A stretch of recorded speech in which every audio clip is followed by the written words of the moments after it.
الحمد لله وكفى وسلام على عباده الذين اصطفى خصوصا على سيد ولد آدم وخاتم الأنبياء وعلى آله المجتبى وعلى أمة أتباعه من الصديقين والصالحين والشهداء. أما بعد فأعوذ بالله من الشيطان الرجيم. بسم الله الرحمن الرحيم. إن الذين قالوا ربنا الله ثم استقاموا تتنزل عليهم الملائكة. صدق الله مولانا العظيم. إن الله وملائكته يصلون على النبي يا أيها الذين آمنوا صلوا عليه وسلموا تسليما.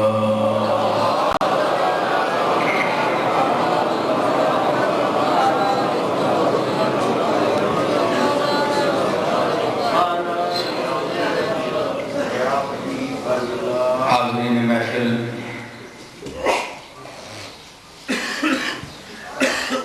علماء گرامی قدر، مشائخ اعظام،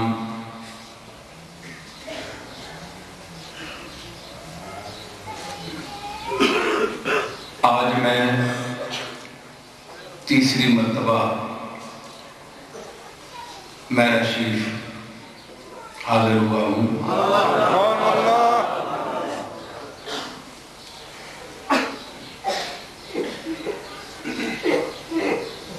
فقیر عبداللہ صاحب رحمۃ اللہ علیہ کے جنازے پر میں حاضر ہوا تھا.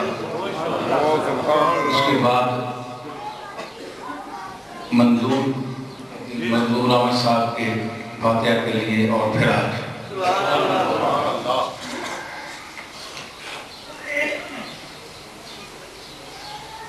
پیر مقبول صاحب اور صاحبزادگان کی دعوت، کشش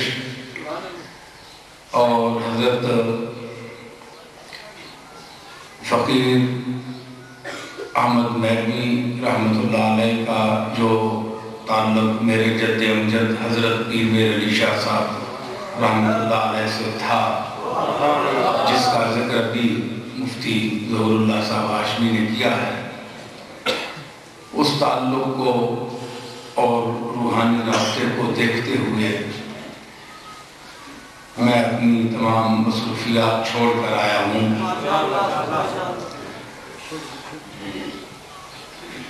مختصر وقت ہے، ہمارا نعتیہ مشاعرہ بھی ہے ٹیلی ویژن پہ، میں نے وہاں بھی پہنچنا ہے. میں حاضری دینا چاہتا ہوں. تقاریر آپ سنتے رہتے ہیں، بڑے بڑے اچھے بولنے والے، بڑے بڑے جادو بیان اور نفس گو لوگ مختلف حوالوں سے گفتگو کرتے ہیں. تو میں کوئی خطاب کرنے کے موڈ میں نہیں ہوں، کیونکہ میرے سامنے جو شخصیت آج قبر میں آرام فرما ہے، ان کا وہ خاموش خطاب ان لوگوں کے حافظے میں موجود ہوگا، یا نسل در نسل اس خاموش خطاب کا پیغام یا اثر ان تک ضرور پہنچا ہوگا کہ انہوں نے اپنے اس فقیری روپ میں اللہ کی اطاعت کو اپناتے ہوئے حضور علیہ السلام کے اسوہ حسنہ کو اپنی زندگی کا شعار بناتے ہوئے جو ایک پیغام دیا پورے اس علاقے کو، پورے اس ماحول کو، کیا وہ کوئی آواز تھی؟ کیا وہ کوئی سٹیج تھا؟ کیا وہ کوئی جادو بیانی تھی؟ کیا وہ کوئی لاؤڈ سپیکر کا اس دور میں انتظام تھا؟ یہ آج جو جلوگری آپ دیکھ رہے ہیں، میں میرا شریف بہت عرصے کے بعد آیا، بہت جی خوش ہوا دیکھ کر۔ آج پختہ ہے، صحن بھی اور ماشاءاللہ رونقیں ہیں۔ تو جس دور میں فقیر صاحب یہاں جلوہ فرما تھے، ہمارے ہاں بھی گولڈا شریف میں بھی حضرت پیر صاحب کے زمانے میں وہی سادگی، آج میں لنگر دیکھ کر آیا تو مجھے بچپن میں جو میں نے اپنے لنگر کا ماحول دیکھا تھا، بالکل وہی لنگر ہے، وہی ماحول۔ تو ہماری جو نسبتیں ہیں، ہمارے جو تعلقات ہیں، وہ اتنے قریب ہیں اور اتنے ان میں مشابہت ہے۔ تو یہ ساری رونقیں، یہ ساری محفلیں اس خاموشی کی ہیں، اس خاموش تبلیغ کی ہیں۔ سبحان اللہ۔ میں اس موقع پر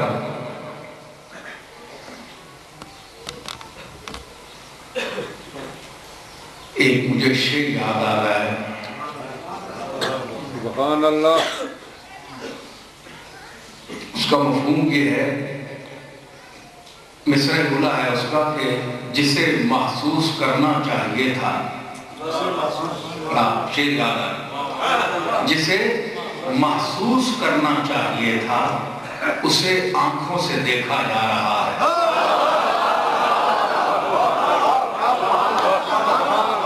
نعرہ تکبیر، نعرہ رسالت۔ جسے آرام سے غور سے سنیں، یہ کام نہ کریں، جسے محسوس کرنا چاہیے تھا اسے آنکھوں سے دیکھا جا رہا ہے۔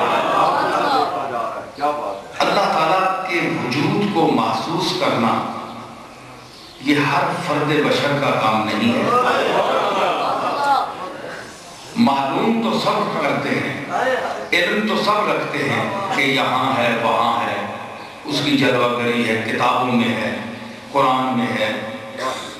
اللہ نے قرائن سے، دلائل سے، جیسا کہ ابھی یہ حق صاحب کی گفتگو فرما رہے تھے، اس نے بتایا تو ہے اپنے آپ کو کہ میں ان فی خلق السماوات والارض واختلاف اللیل والنہار والفلک التي تجری فی البحر بما ينفع الناس وما انزل اللہ من السماء من ماء فاحیا به الارض بعد موتها وبث فیہا من کل دابۃ وتصریف الرياح والسحاب المسخر بین السماء والارض لآیات لقوم یعقلون۔ تو یہ اللہ نے اپنے وجود کے دلائل دیے ہیں۔ یہ ساری لمبی جو تشریح ہے، اس کا آیت کا مفہوم میں بیان کرنے کا وقت نہیں ہے، آپ ترجمہ دیکھ لیں۔ یہ سارا نظام جو اس میں بیان کیا گیا ہے، اللہ نے فرمایا کہ یہ میرے وجود پر دلیل ہے، ٹھیک ہے نا؟ تو یہ معلومات کی ہے، یعنی ہم دیکھتے ہیں بارش برستی ہے تو ہم دیکھتے ہیں، تو یہ ہمیں پتہ چلتا ہے کہ بارش برس رہی ہے، کوئی برسا رہا ہے، لیکن محسوس نہیں کرتے، معلوم کرتے ہیں۔ محسوس نہیں کرتے، معلوم کرتے ہیں۔ شریعت سارے معلومات کا نام ہے۔ شریعت ہمیں معلومات فراہم کرتی ہے۔ اب محسوس کیا ہے؟ پھر حواس خمسہ سے محسوسات کا تعلق ہے۔ کوئی حصے نظر کا تعلق ہے کہ نظر سے اس کا تعلق ہے، محسوس ہوتا ہے۔ کوئی حصے عقلی ہے، عقل سے محسوس ہوتا ہے۔ عقل حصے ذہنی ہے، حصے قلبی ہے۔ محسوسات کے بھی کئی طریقے ہیں۔ تو محسوس کرنے کی دنیا اور ہے اور معلوم کرنے کی دنیا اور ہے۔ یہاں میں عرض کرتا چلوں کہ محسوسات کی دنیا میں قدم انسان بعد میں رکھتا ہے، پہلے معلومات کی دنیا میں اسے آنا پڑتا ہے۔ پہلے شریعت پڑھنی پڑتی ہے، معلومات حاصل کرنی پڑتی ہیں، اس کے بعد محسوسات کی دنیا میں، مکشوفات کی دنیا میں، مشاہدات کی دنیا میں، واردات کی دنیا میں۔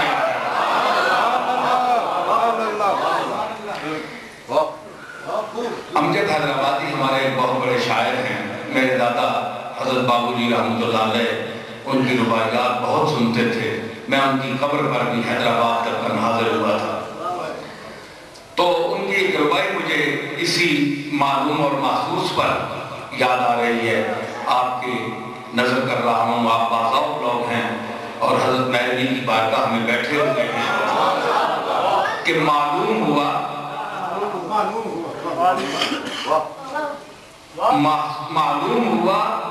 کہ دید حیرانی ہے، معلوم ہوا کہ علم نادانی ہے۔ بھائی اتنا علم پڑھا، کتابیں پڑھی، مدرسوں میں اساتذہ کے سامنے زانوئے تلمذ طے کیا، تو خلاصہ کیا نکلا؟ معلوم ہوا کہ علم نادانی ہے، کچھ بھی نہیں ہے۔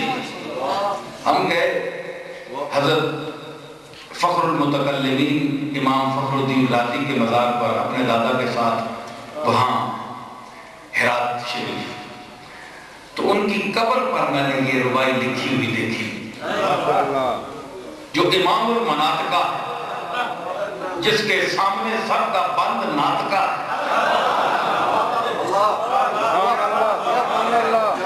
جو امام المناطقہ ہے۔ میری اپنی ایک بیان کا طریقہ ہوتا ہے، میں وہ دوسرے سارے چکر بھی جانتا ہوں، لیکن ان کے بعد ایسے یہ نہ کیا کریں، یہ ہمارا ماحول کچھ اور ہوتا ہے۔ تو یہ امام المناطقہ ہے جس کے سامنے بند مناطقہ کا ناطقہ ہے، اس کی قبر پر یہ رباعی لکھی ہوئی تھی کہ کم مان ز اسرار کے معلوم نشد، دنیا کے بہت راز ایسے کم رہ گئے جو مجھے معلوم نہ ہوئے، ایسے علوم بہت کم رہ گئے جو میرے علم میں نہ ہو۔ 72 سال درس دادے مہنوز، 72 سال میں نے درس دیا، لیکن معلوم ہم شد کہ ہیچ معلوم نہ شد۔ لیکن راضی کو 72 سال کے بعد یہ پتہ چلا کہ اسے کچھ بھی پتہ نہیں چلا۔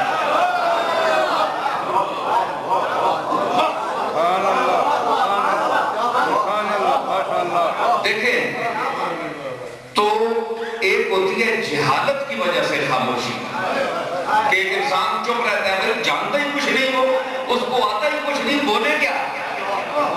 ایک ہے جہالت کی پردہ پوش خاموشی، میں اس خاموشی کی بات نہیں کر رہا ہوں، میں مہر علی کی خاموشی کی بات کر رہا ہوں،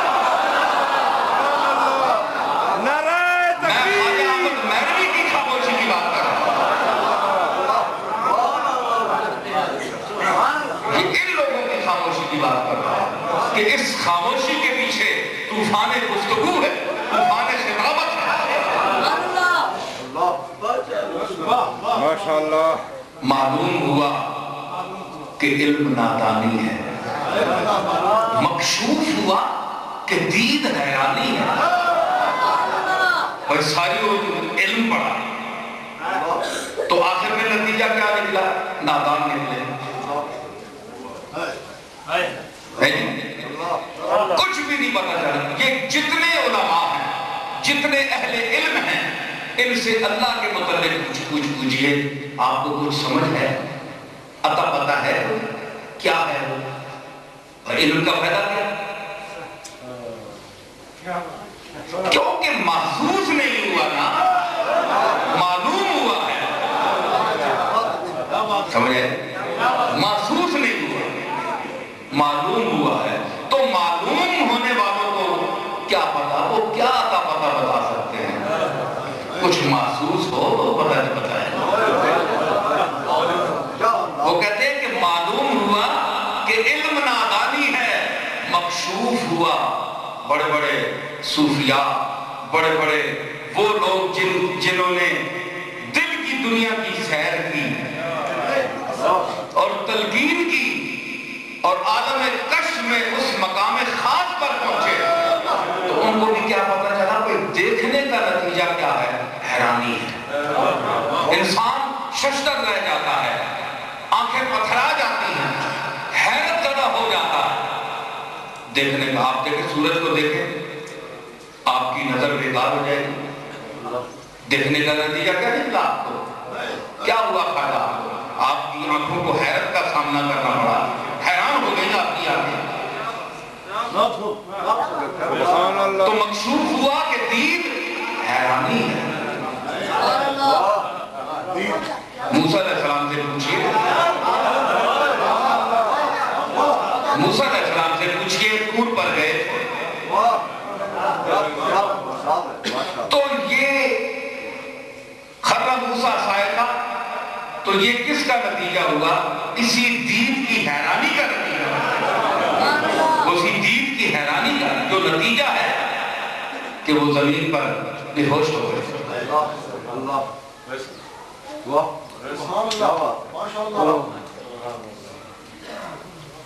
مفتی صاحب مجھے یہاں سیماب کا ایک شعر یاد ہے کہ طور پر جانے کا کیا دے گا ید بیضا ثبوت. بھائی موسیٰ تمہارے پاس ید بیضا ہے، 7-10 میل 8-10 میل تک اس کی لائٹ جاتی ہے، آپ ہاتھ نکالتے ہیں تو اس کی، لیکن طور پر جانے کا یہ ثبوت کیا دے گا؟ طور پر آپ گئے، طور پر جانے کا کیا دے گا ید بیضا ثبوت؟ حضرت موسیٰ دکھائیں پاؤں کا چھالا مجھے.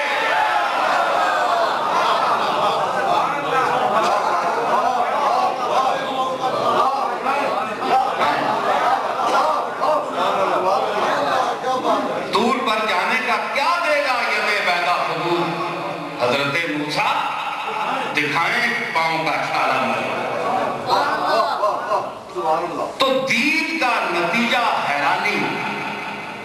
لوگ مجھے کہتے ہیں کہ میری تقریر موضوع کی نہیں ہوتی، میں موضوع اور محمول کو جانتا ہوں. میں ایک عالم کے گھر سے پیدا ہوا. یہ جو تقریریں موضوع پر کرتے ہیں یہ رٹی ہوئی ان کی تقریریں ہوتی ہیں، ان کو یاد ہوتی ہیں. میں فی البدی بول رہا ہوں، مجھے ابھی آپ کسی اور موضوع پر چلا دیں میں اس پر بھی چل پڑا. تو یہ ہماری بہت سی گفتگو ہوتی ہے. ہم کو ٹیپ ریکارڈ کہ ایک چیز پر چل پڑے اور اس کو علم پر لگا تو علم پر علم 10,000 دفعہ علم کا تکرار کیا اور کہا یہ موضوع پر ہے. موضوع کیا ہے؟ قرآن میں ایک شخص نے کہا قرآن، میں نے کہا اللہ کو طریقہ بات کرنے کا نہیں چاہتا. سارے قرآن کا موضوع کیا ہے تم مجھے بتاؤ. چلو میری تقریر کا موضوع کوئی نہیں ہے تو اللہ کی کتاب کا موضوع کیا ہے؟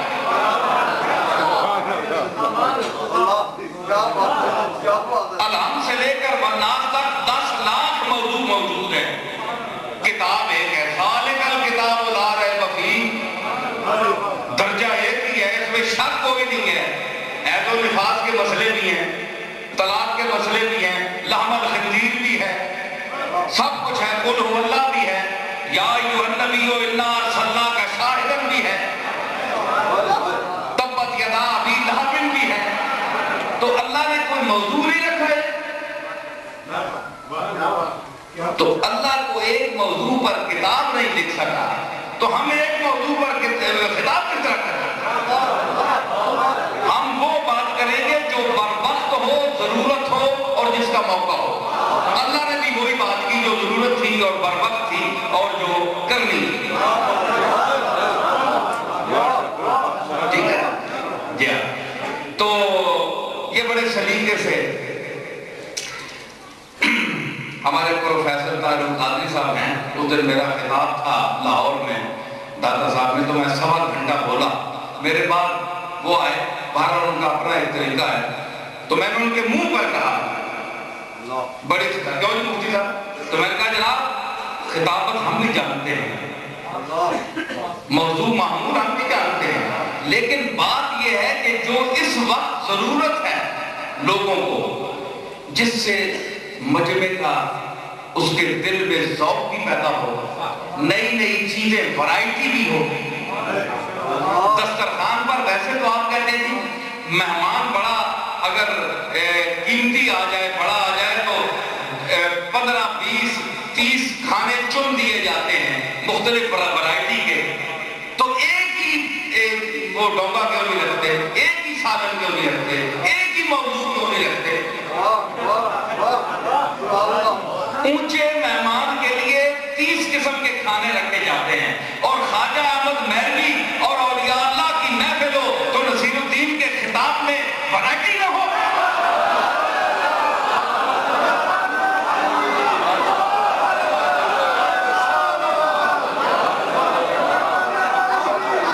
ہم تو مختلف انداز سے بول رہے ہیں کہ جن کی بارگاہ میں حاضر ہوئے ہیں وہ ہماری کوئی بات پسند کر لیں، کوئی ڈش پسند آ جائے. ہم ان کو علم ظاہر کرنے کے لیے اور ان پر علم کی ٹھونک جمانے کے لیے نہیں آئے ہیں، بلکہ ان فقیروں سے خیرات علم لینے آئے ہیں.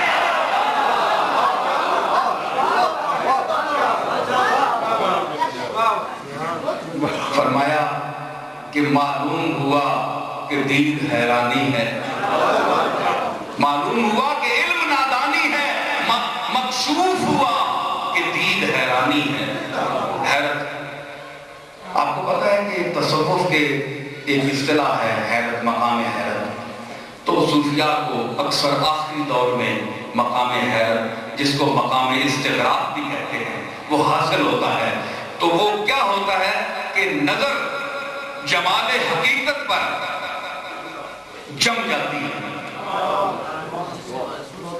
نہیں جم جاتی ہے نظر، تو وہ نظر ان کی ٹکٹکی بن جاتی ہے. ایک تو موت کے لیے ہوتی ہے نا ٹکٹکی، یہ موت کی ٹکٹکی نہیں ہے، یہ زندگی کی ٹکٹکی ہے. نگاہ اپنی حیات ثابت کرتی ہے کہ جس کے لیے میں پیدا ہوئی ہوں، پیدا کی گئی ہوں، آج وہ مقصد میرے سامنے ہے.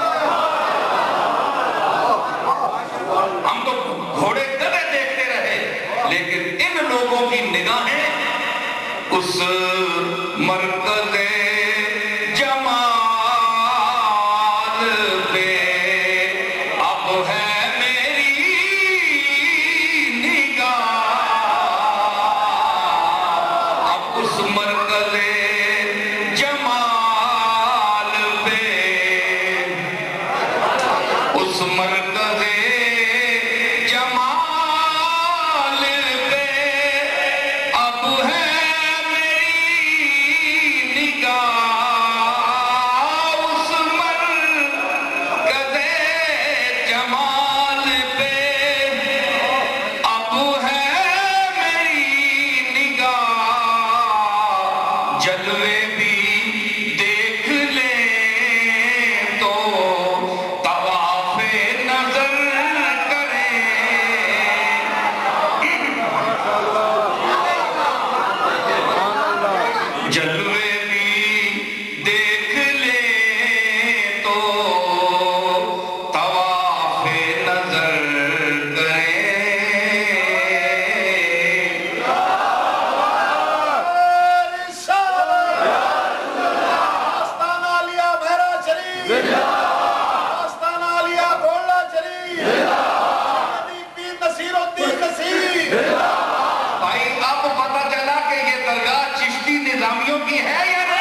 استغراق کا عالم رہا، اور آخری زمانے میں حضرت مہدی پر بھی ضرور آیا ہوگا ان لوگوں کو یہ جو جلوے دکھائے جاتے ہیں، اور گھڑی گھڑی مجھے صورت دکھائی جاتی ہے، گھڑی گھڑی مجھے صورت دکھائی جاتی ہے، کچھ آ گئی ہے طبیعت کچھ آئی جاتی ہے، کچھ آ گئی ہے۔ چشتی صاحب شیخ ہوگی، میری غزل کا ایک شعر یاد آ گیا، اور نصیر ان کی گلی سے یہ کون مر کے اٹھا، نصیر ان کی گلی سے یہ کون مر کے اٹھا، یہ کس غریب کی میت اٹھائی جاتی ہے۔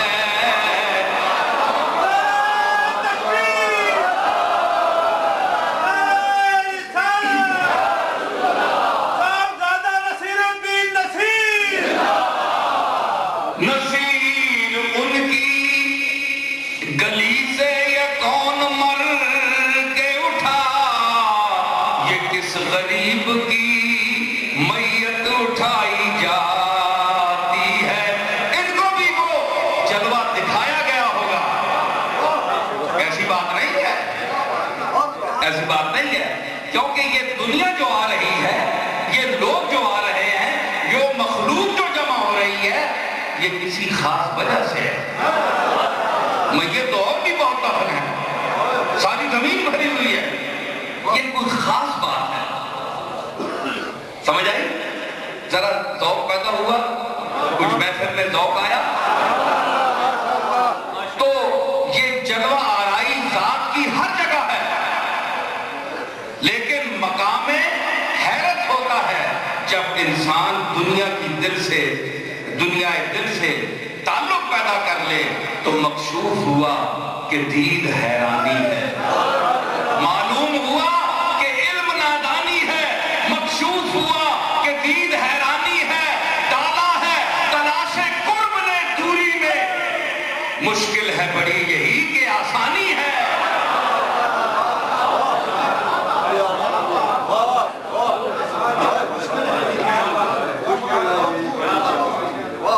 تو ہمارے صوفیاء نے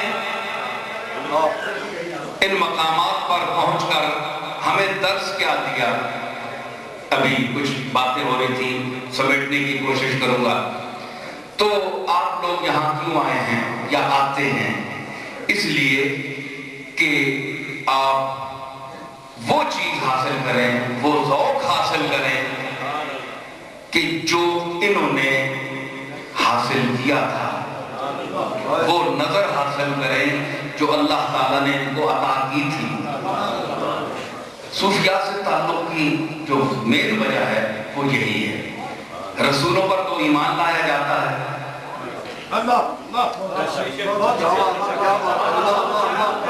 صوفیاء کا احترام کیا جاتا ہے، تو رسولوں پر ایمان لانے کا مقصد بھی کیا ہے؟ اللہ کا عرفان ہے۔ رسول مقصود بالذات نہیں، کائنات مقصود بالذات نہیں، مقصود بالذات اللہ کا عرفان ہے، کیونکہ اللہ کا عرفان رسولوں نے بھی حاصل کیا، وہ بھی اس منزل کی طرف روانہ ہوئے۔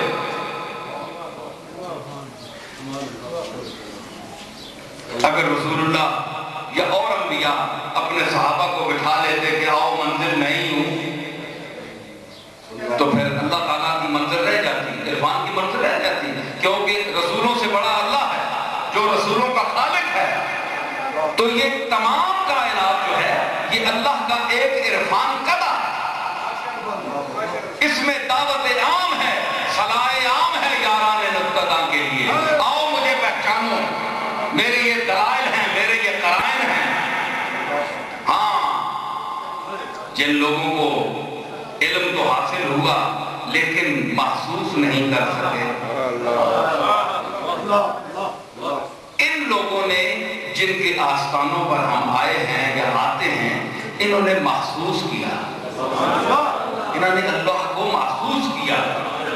محسوس آپ یہ نہیں کہیں گے معاذ اللہ اللہ کوئی جسم ہے کہ اس کو محسوس کیا جائے، یہ کوئی جملہ کفریہ نہیں ہے. محسوس کرنے کا مطلب یہ ہے کہ جس طرح اعبد اللہ کأنک تراہ فإن لم تکن تراہ فإنہ یراک. حضور نے فرمایا کہ اللہ کی عبادت اس طرح کر جس طرح تو اس کو دیکھ رہا ہے، اور اگر یہ کمال تجھے حاصل نہیں تو اس طرح کر جس طرح کم از کم وہ تجھے دیکھ رہا ہے.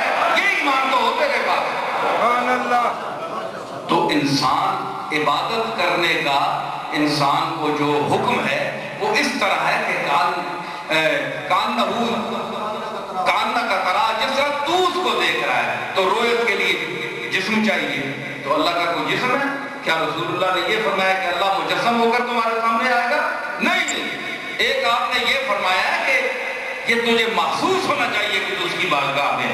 معلوم تو ہے تجھے جب اللہ اکبر تم نے کی تو تجھے معلوم تھا، تجھے معلوم ہے، تیرے علم میں ہے کہ میں کس کے سامنے جا رہا ہوں. جب ہاتھ باندھ لیے تو پھر محسوس کر کے میں اس کے سامنے کھڑا ہوں. ورنہ تیری نماز وہ نماز نہیں ہوگی ہے جی. لیکن سجدہ تو بھی دیتا ہے، سجدہ حسین نے بھی دیا. سجدہ تو بھی دیتا ہے، سجدہ حسین نے بھی دیا. لیکن تیرے اور حسین کے سجدے میں بڑا فرق ہے. تو نے معلوم کر کے سجدہ کیا، اس نے محسوس کر کے سجدہ کیا. اسی لیے میر تقی میر نے کہا تھا کہ شیخ پڑے محراب حرم میں پہروں دو گانا پڑھتے رہیں. پیر صاحب، شیخ صاحب، علامہ صاحب زاہد وقت مسجد میں چلے جائیں اور پہروں دو گانا پڑھتے رہیں، نفل پڑھتے رہیں. کوئی بات نہیں ہے، کوئی کمال نہیں کریں گے وہ.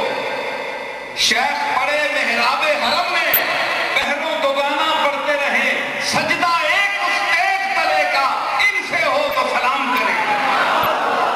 ہاں، تلوار کے نیچے جو حسین نے سجدہ دیا تھا ان حضرات سے میں سے اگر کوئی کر لے تو ہم ان کو اٹھ کر آداب عرض کریں، ہم ان کو سلام کریں ان کی عظمتوں کو. مگر مرنے کا وقت ہے یہ تو گھس جاتے ہیں کمروں میں، بھاگ جاتے ہیں جنگلوں میں. تو حسینیت، حسین نے محسوس کیا سجدے کو. اس نے کہا کہ میرے سامنے ہے میرا معبود، اس لیے سر کٹوا دیا. سر حسین گیا اپنی مرضی سے لیکن اٹھا اس کی مرضی سے. اٹھا اس کی مرضی سے. تو یہ کیا ہے؟ یہ وہ منزل احساس ہے. تو ان لوگوں کے ساتھ تعلق پیدا کرنے کا مقصد یہ نہیں کہ ہم ان تک پہنچ جائیں اور بس ختم. نہیں، ان کا معبود ہے جس کی ساری زندگی یہ عبادت کرتے رہے. اور آج جس عبادت اور جس بندگی کی وجہ سے ہم ان کے پاس آتے ہیں، لوگ گولڑا شریف جاتے ہیں تو صرف پیر میر علی شاہ کے لیے نہیں جاتے، اس لیے جاتے ہیں کہ پیر میر علی شاہ کا اپنے مالک کے ساتھ تعلق تھا. وہ اپنے معبود حقیقی کا ایک بندہ خاص تھا. اس مناسبت سے لوگ جاتے ہیں. ان میں سے اولیاء میں سے کوئی امام مہدی نہیں ہے، کوئی مسیح موعود نہیں ہے کہ ہمیں ان پر ایمان لانا پڑے. ایسی کوئی بات نہیں ہے. ہم ان کا احترام کرتے ہیں، یہ ہم سے اچھے لوگ ہیں، برگزیدہ ہیں، اسلاف میں ہم ان کا شمار ہوتا ہے، ہم ان کا احترام کرتے ہیں. یہ منزل نہیں ہے. منزل تیرے مقصد کی کعبہ ہے نہ بت خانہ. منزل تیرے مقصد کی کعبہ ہے نہ بت خانہ. منزل تیرے مقصد کی کعبہ ہے نہ بت خانہ. کعبہ ہے نہ بت خانہ. ارے کعبہ ہے نہ، کعبہ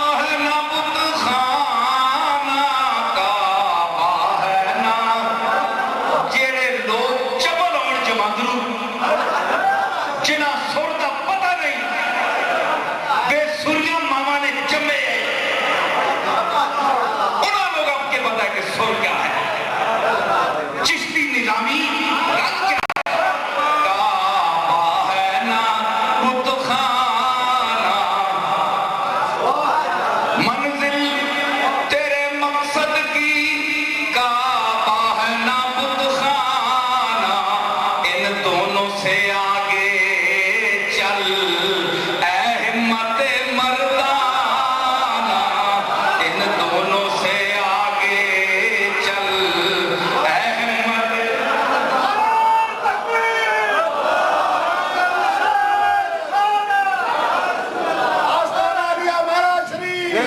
ان دونوں سے آگے چل اے ہمت مردانہ،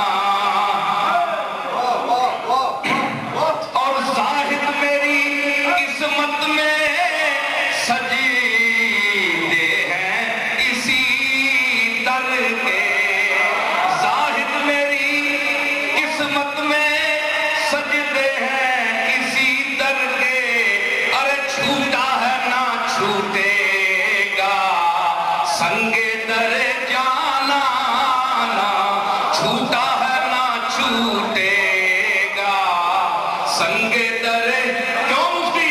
چھوٹا ہے نہ چھوٹے گا سنگ در،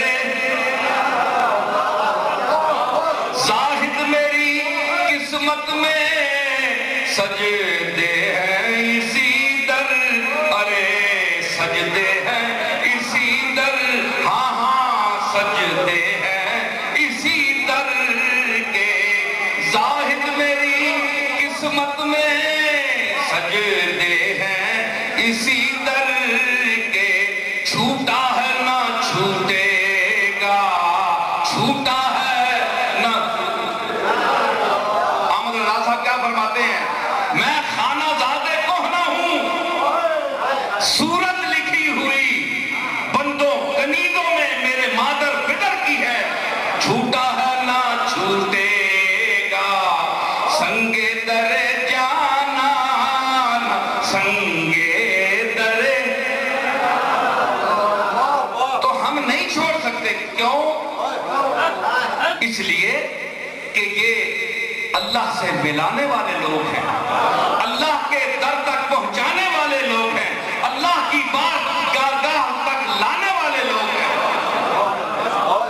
ہم ان سے اس لیے محبت کرتے ہیں، رہے ہیں اس لیے اللہ والوں کی خوشامد میں کہ احمد ان میں ہیں اور یہ فنا ہے ذات احمد میں۔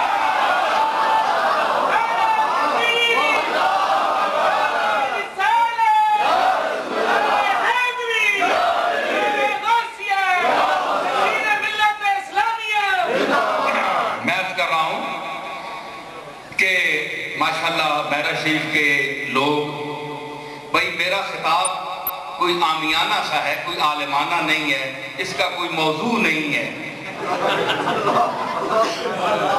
لیکن میری جگہ کو مائی کا لال یہاں بیٹھے نا موضوع والا، اور یہ رنگ بھر کر دکھائے مجھے، ہاں مفتخر از وے بغلامی منم، خواجہ نظام است و نظامی منم،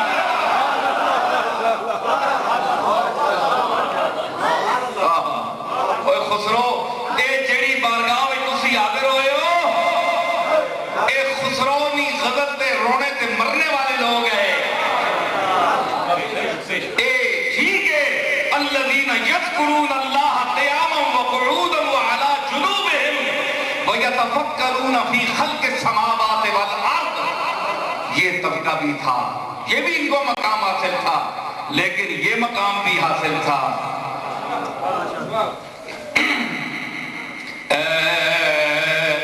ترک نازنین منز منچ دیدائی،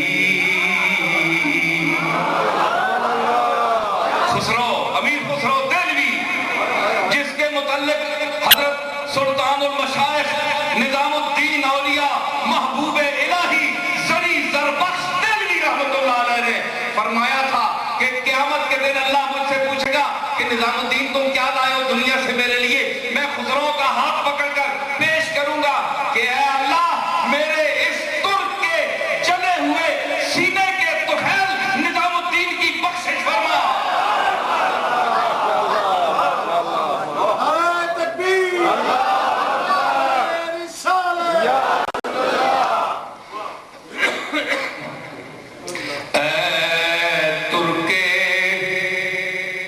نازنین من من چیتی دائی بے وجہ آرز منے مسکی کشی دائی اے میرے نازنین ترک محبوب میرے کے غلطی دیکھیا کہ بغیر وجہوں تو میرے کو منہ پھیر لیا بے وجہ آرز منے مسکی کشی دائی اول وفا نمودیو بردی دل مرا اول وفا نمودیو بردی دل مرا آخر زمن چشود کے تو عارض کشی دائی آخر پہلے وفا کی تیا تے میرا دل کھس کے لے گیا تے ہون اخیر میں نے کل کے ہو گیا جے تو ناراض ہو کے منہ پھیر کے دیکھ سنو اور مقطع سنو خسرو تو بس بلند شدی در طریق عشق مفتی صاحب تو پہلے ایک شعر خسرو نے لاجواب شعر اسی زمین ہے جی فرمانے کہ آرے بسیم و زرہما کس بندمی خرندارے ہاں یہ دنیا کی عادت ہے کہ سونا چاندی لے کر لوگ غلام بازاروں سے خریدتے ہیں قیمت دے کر بازار سے غلام خریدتے ہیں آرے بسیم و زرہما کس بندمی خرند من بندائے تو ہم کہ تو بے زر خریدائی من بندائے ہاں لوگ پیسے دے کے غلام لیندے میں تیرا او غلام ہاں جڑا تُد بے زر خریدے من بندائے تو ہم کہ تو بے زر خریدائی اور مقطع یہ ان کوئی پوچھے نہ حضرت میروی کو نہیں کہ میں رنگ نظام الدین محبوب الہی دی بارگاہ دا بڑھایا کہ نہیں اور خواجہ احمد میروی تیرے تے میرے کو زیادہ علم رکھنے والا آیا اسی کے تھے علم پیش کرتا من بندائے تو ہم کہ تو بے زر خریدائی خسرو تو بس بلند شدی در طریق عشق گویا بپائے بو سے سگا نشر سیدائی گویا خسرو تو عشق کے مقام پر بہت بلندی پر فائد ہے میں دیکھ رہا ہوں کہ تو عشق کی بلندیوں پر فائد ہے مقامات بلند طے کر چکا ہے کیوں لگتا ہے کہ تو اپنے محبوب کی گلی کے کتوں کے پاؤں چومنے تک تجھے یہ مقام حاصل ہو گیا ہے کہ تو کسی محبوب کی گلی کے کتے کا پاؤں تم نے چوما ہے کہ عشق کی ان بلندیوں پر فائد ہو چکا ہے خسرو تو بس بلند شدی در طریق عشق گویا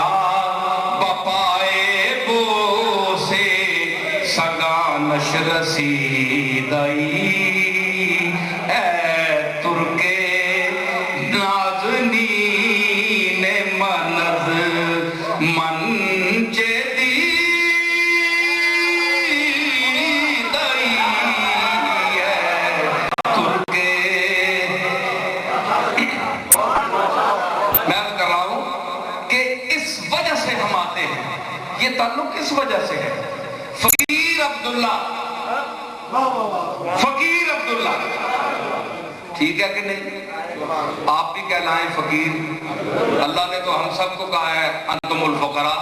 اوے سارے تسی میرے منگتے ہو. قرآن وچ اللہ سانو اپنا منگتا کہہ رہا ہے، اپنے منہ آکھے تسی میرے منگتے ہو. گل سنو، میں اتھے ہی فیصلہ کر رہا ہوں. اللہ دے بندے چ کتنا فرق ہے. فقیر عبداللہ رحمت اللہ علیہ اس واسطے فقیر آنے کے وانتم الفقراء. اللہ فرمایا تسی منگتے ہو میڈے. فقیر صاحب آکھیا میں منگتا نہیں ہے تے اور کیا میرے مالک، میں نہ لقب لانا میں فقیر ہے تیرا، میں تیرا منگتا ہوں، میں فقیر ہے تیرا، میں لکھنا. اے لوگ نہیں لکھنے، مولوی کسی لکھیا فقیر؟ اے تو نہیں امیر اور پا فقیر ہوں تو فقیر لکھنا. جڑے فقیر وہ لے کے وہ کہہ رہے ہیں کہ فقیر عبداللہ. میرے علی شاہ لکھتے ہیں فقیر میرے علی شاہ. تے فقیر جو ہیں وہ لکھتے ہیں کہ ہم فقیر ہیں. وانتم الفقراء فرمایا ہے اسے فقیر. یہ لقب اللہ نے ہمیں دیا ہے کہ تسی منگتے ہو میرے. اسی منگتے ہیں، لکھنے ہیں جی کون؟ فقیر عبداللہ. اے وہ عبداللہ جڑا اللہ دا منگتا ہے. اے اولیاء اللہ سارے، میرے علی شاہ، معین الدین اجمیری، شیخ عبد القادر جیلانی، یہ سب اللہ دے در دے منگتے، سب فقراء ہیں، فقیر ہیں. ٹھیک ہے؟ تے منگتا انہوں نے لکھا فقیر. مولوی کیوں نہیں لکھتا؟ یہ کہتے علامہ، علامہ، علامہ. ہیں جی یہ فکرہ انہیں اچھا نہیں لگتا کیونکہ یہ منگتوں والی بات ہے. اور اللہ کی شان یہ ہے کہ جو اللہ کے منگتے ہیں ان کے دروازے پر آ کر اے بھی منگتے ہیں. اے بھی منگنے نہ آگے تو منگتا کھوانے نہیں، کم منگتے ہیں والا کر دے.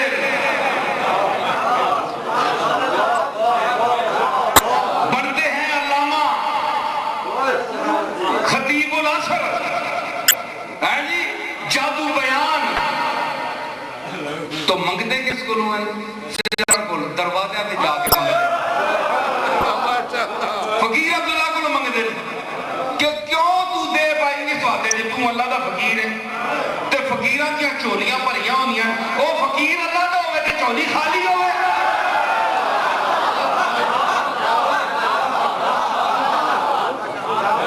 بھائی تسی دے آندے ہو فقیر عبداللہ. عبداللہ فقیر ہے کس دا؟ ایک عبد اللہ دا. عبداللہ عبد ہے اللہ کا.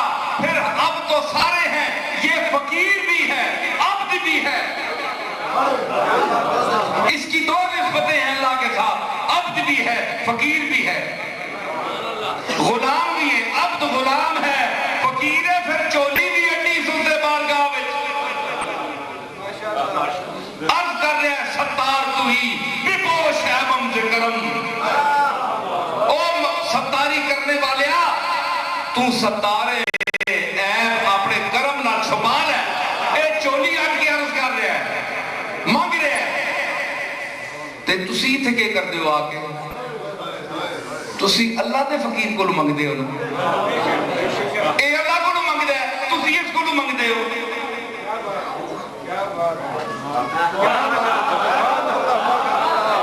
اے اور تسی عقیدہ پکا رکھو نا. اے بھی رکھو تے تامی میں تو سنا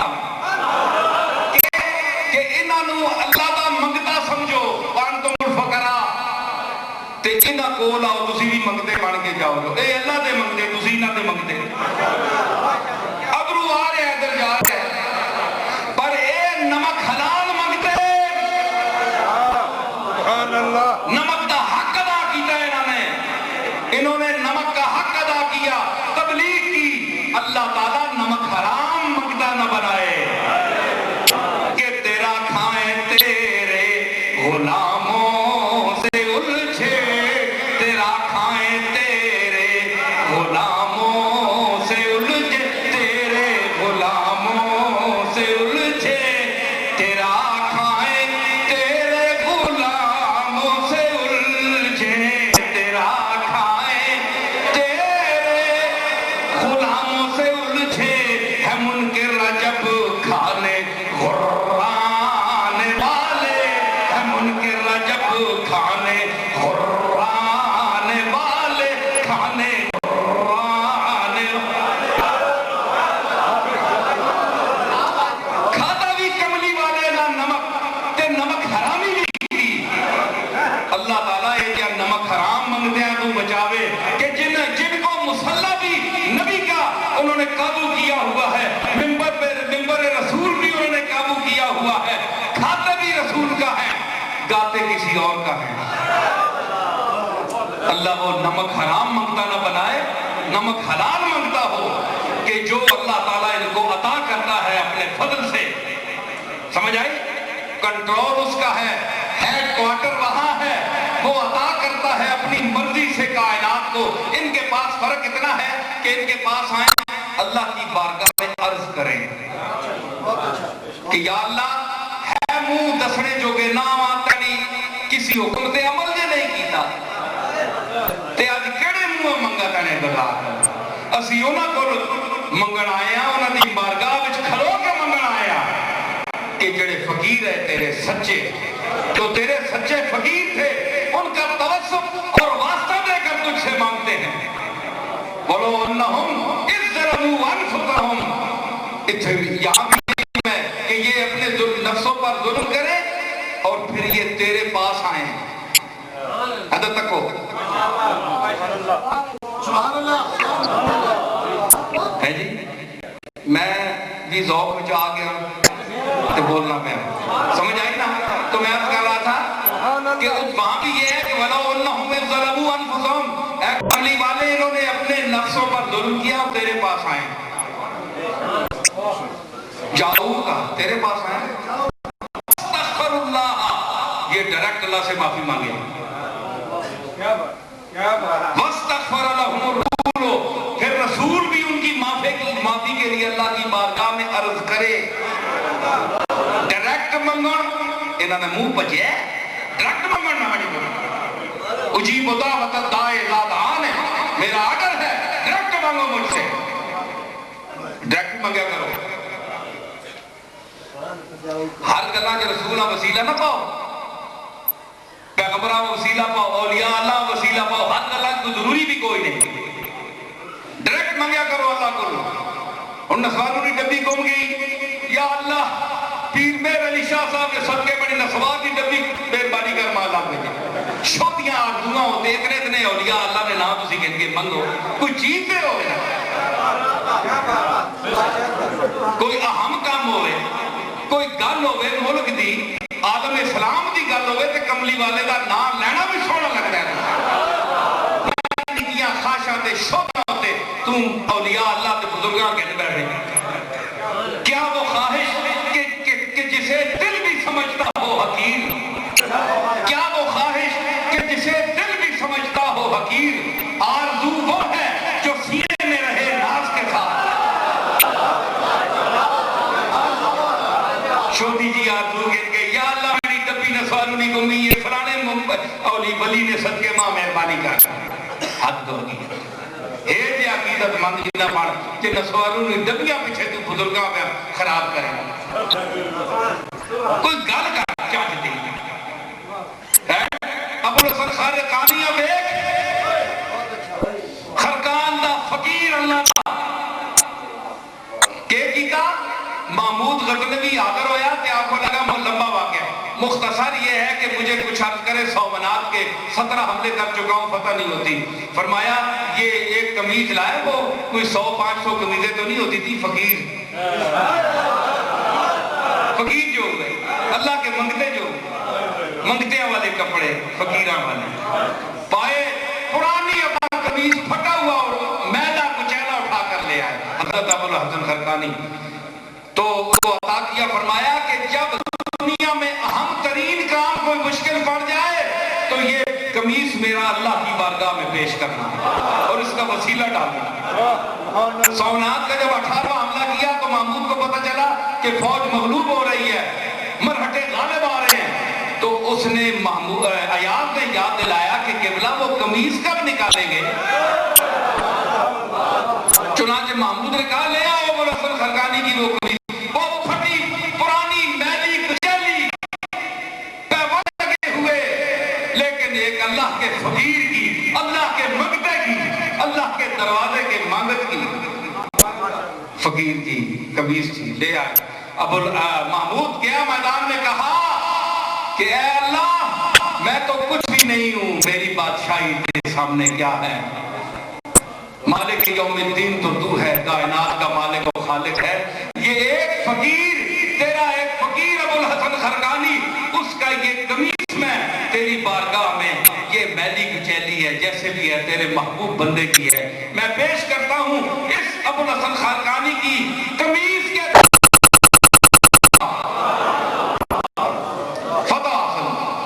واپس آیا، کئی مہینہ سفر سے حاضر ہوا، ابو الحسن خرقانی بیٹھے ہوئے تھے، فرمایا ہاں بتاؤ محمود بادشاہ آیا ہے۔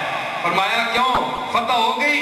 کہ جناب آپ کی قمیص میں نے پیش کی تھی اللہ کے بارگاہ میں، کیوں فتح؟ فرمایا دیکھیے وکیلوں کی بات، فرمایا کہ بڑے افسوس کی بات ہے کہ دنیا کی چھوٹے سے ملک کے لیے تو نے مجھ فقیر کی چیز اللہ کے سامنے پیش کر دی۔ یہ کوئی تیری آرزو ہے؟ یہ کوئی بات ہوئی؟ عرض کی حضرت کیا کرتا، میرے تو جان پر بنی ہوئی تھی۔ فرمایا کہ میری اللہ کی بارگاہ میں اللہ کے فضل سے وہ قبولیت ہے، میری قمیص کا وہ مقام ہے اس کی بارگاہ میں کہ اگر تو یہ عرض کرتا کہ یا اللہ پوری کائنات پر کوئی کافر نہ رہے تو اللہ یہ بھی قبول کر لیتا۔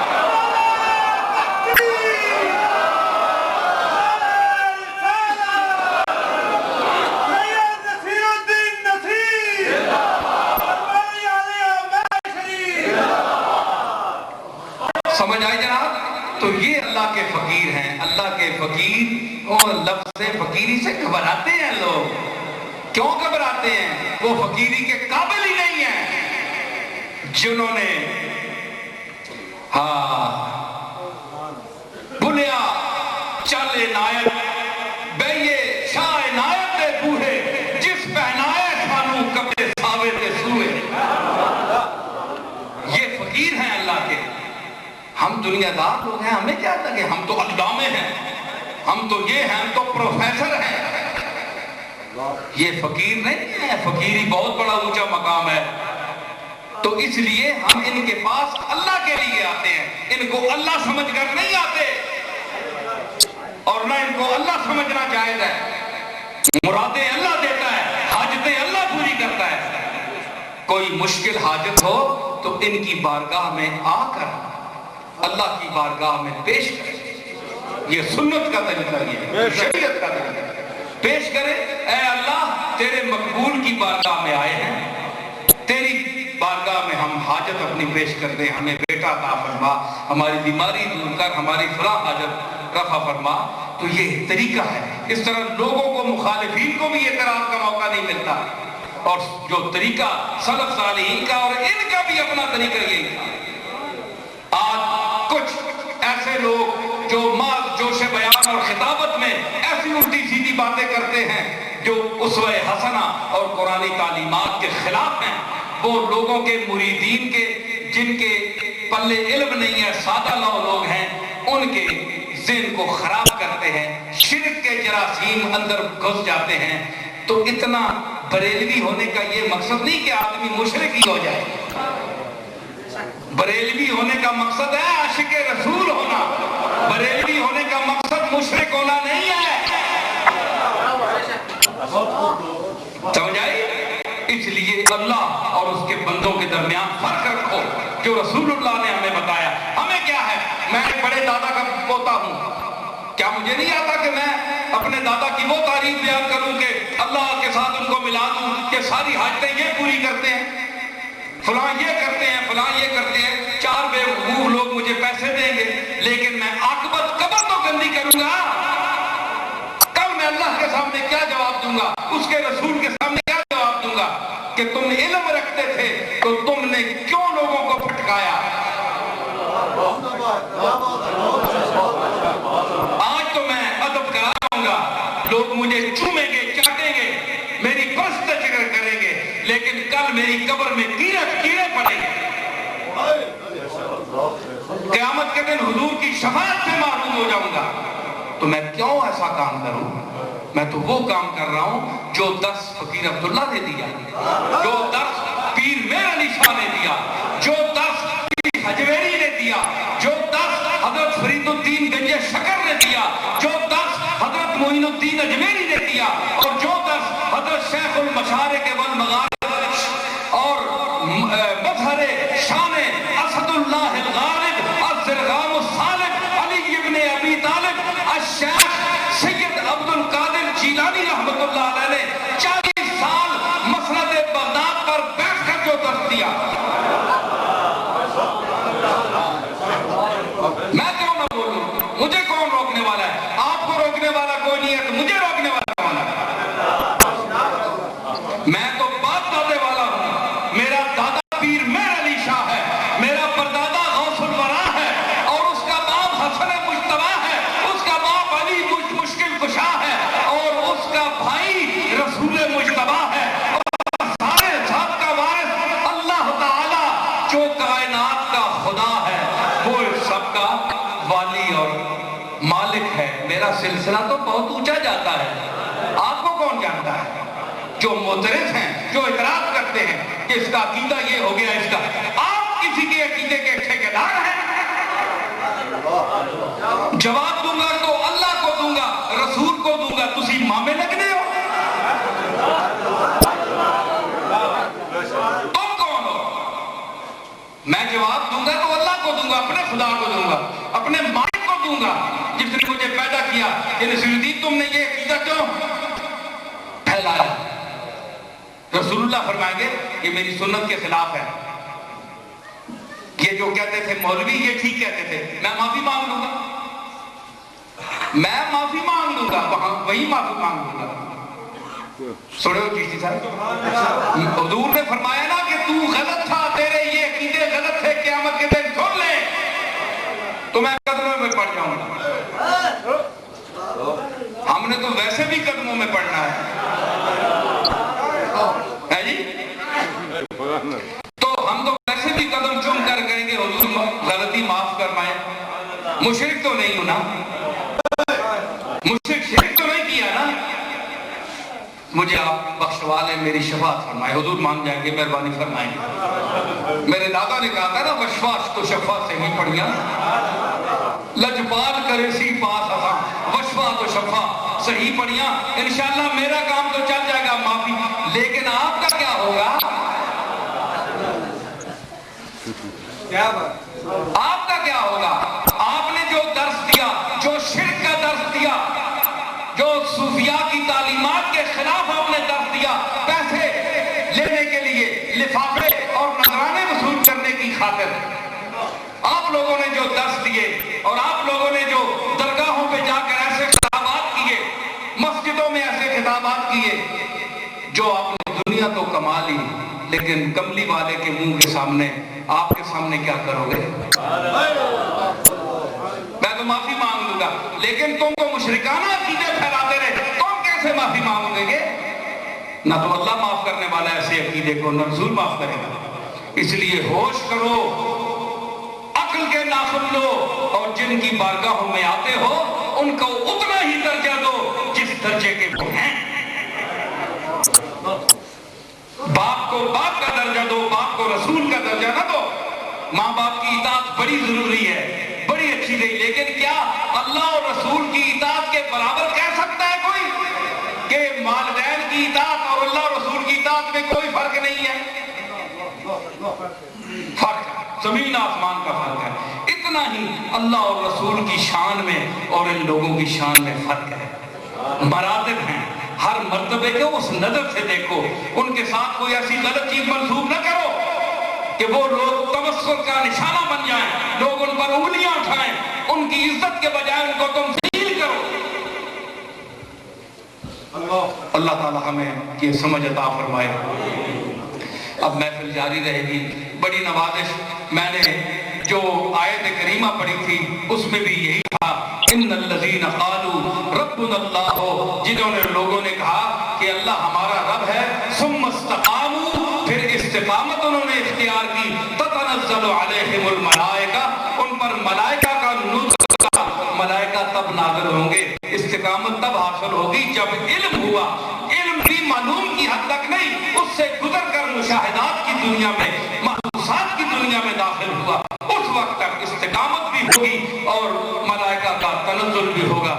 اللہ تعالی ہمیں ان لوگوں سے محبت دائرہ شریعت میں رہتے ہوئے عطا فرمائے. میں اپنے الفاظ کے ساتھ اجازت چاہوں گا.